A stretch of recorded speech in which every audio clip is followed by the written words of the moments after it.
Hey guys, what's up? It's Yoon. I'm a Chinese MapleStory player based in Taiwan.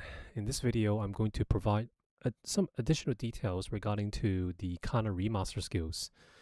The Kanna Remaster is approximately 1 month away from making its appearance in GMS, so I figured it would be a good idea to help out the MapleStory community by unveiling some extra information and what you all might be interested in knowing.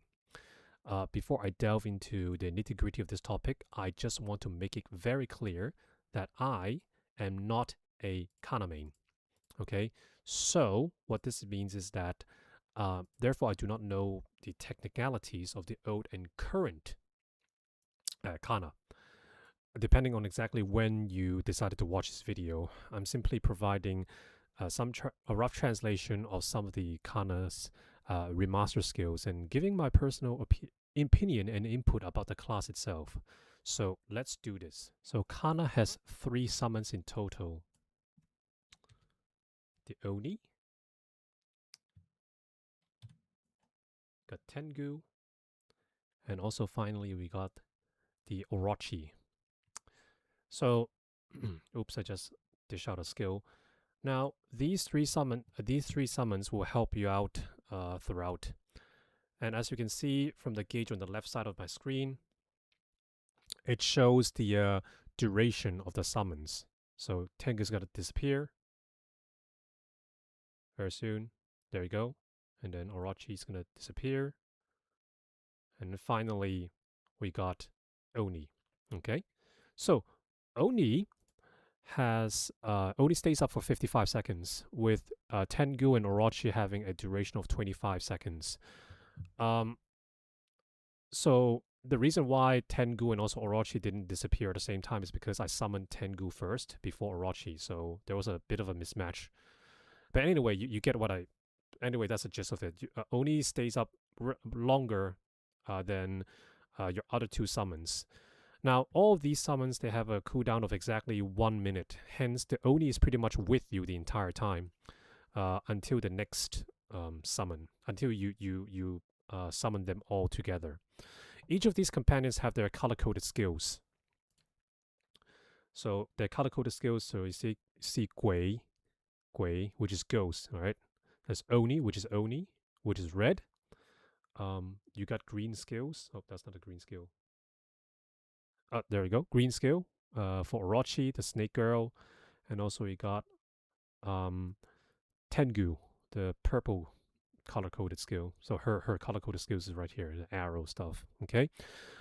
You will unlock these color-coded skills the more you progress with your Kanna. And eventually you will unlock their unique 5th job skills.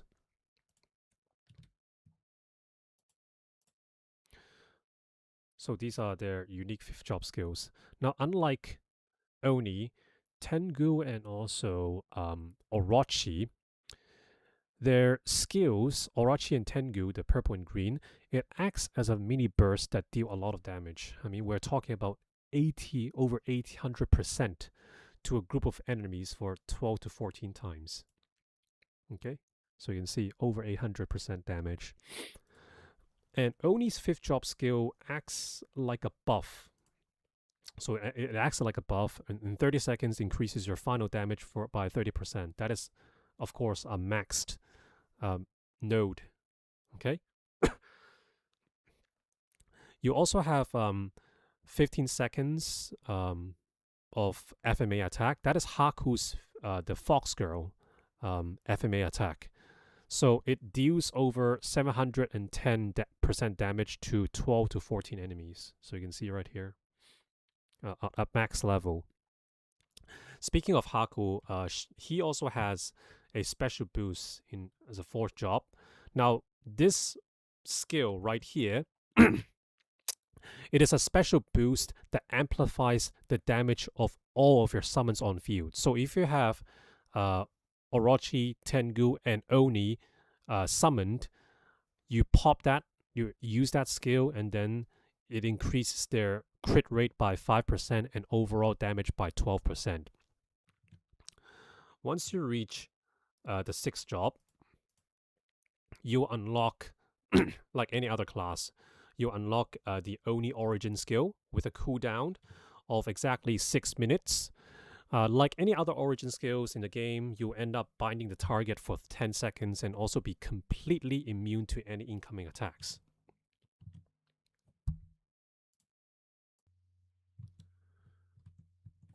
Now, if we factor all the buffs and the mechanics of each Kanna's remaster skills, this is probably how you would want to set up your sequence keys. As you can see, I got a booster, Angelic Buster's link skill, the Haku's 4th job boost, the 5th job skills with the summon keys in there as well. You want to summon all 3 of the companions at the same time, and doing so allows you to dish out huge chunk of bursts within that 15-second window. For Hexa, as you can see, I unlocked a core. This is an accent core. It is an iframe. It's a Orochi's iframe. Now, how her iframe works, how Orochi's iframe works, is that it acts like a huge burst, with the exception that you can only use it 3 times in a boss room. So right here, you can see 在 boss 章中可以使用3次. So you can only use it 3 times with a cooldown of 240 seconds. In any regular maps, it acts like a regular FMA skill. So that's why you have to use this skill wisely. Does not have any cooldowns in a boss room. Maximum 3 uses. So there you have it. Moving on to possible node combinations. I recommend you first upgrade your summon skill. You want to find a tri-node that boosts all 3 summons final damage. After that is maxed out, you may consider going for a tri-node that features their color-coded skills. So these, okay? And also, after that, then your basic attack and also that area of effect wheel sort of attack. Those go directly at the bottom of your priority list. My recommendations for Hexa priority would be to first get that. Now, this is only my opinion, okay? To increase their survivability, you probably want to unlock this additional iframe skill, Orochi iframe skill, before you consider moving on to these skill nodes. Now, these skill nodes simply amplifies their final attack. But if you are someone that wants to play it safe, I recommend you unlock, as I say, you unlock this one first, Orochi's iframe, before you upgrade these skill nodes. Finally, the mastery nodes. These mastery nodes basically enables your summons to auto-attack any enemies around the map.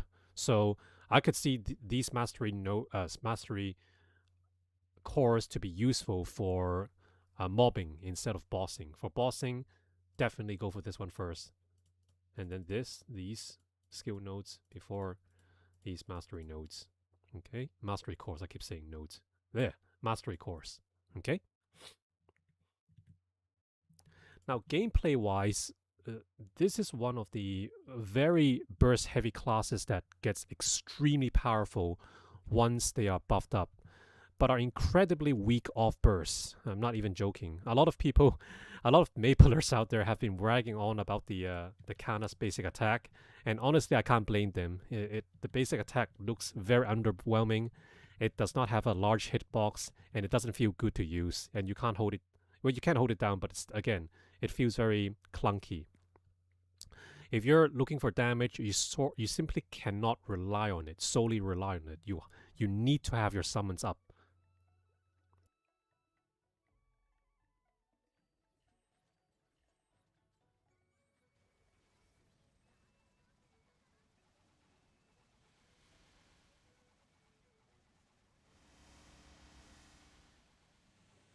Assuming you have everything off cooldown, you'll be an absolute powerhouse in the initial 15-second window with Haku's buff, coupled with all the damage your summons put out with their 5th job skills.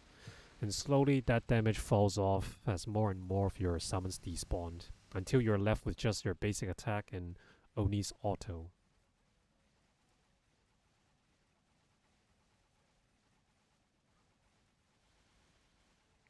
And so yeah, as you can see, my damage will fall off as my Tengu, both my Tengu and Orochi despawns. There it is. This is your weakest state.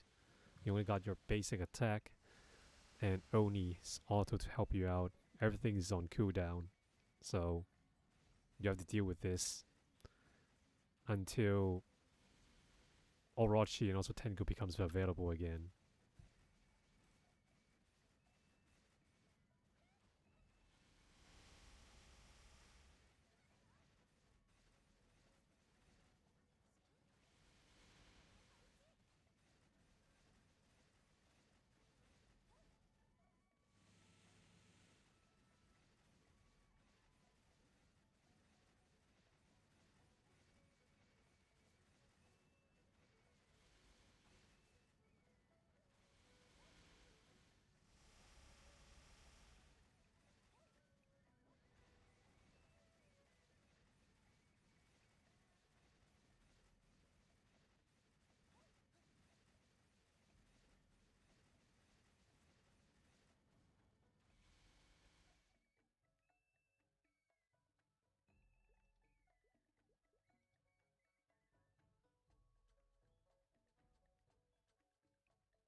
And there you have it.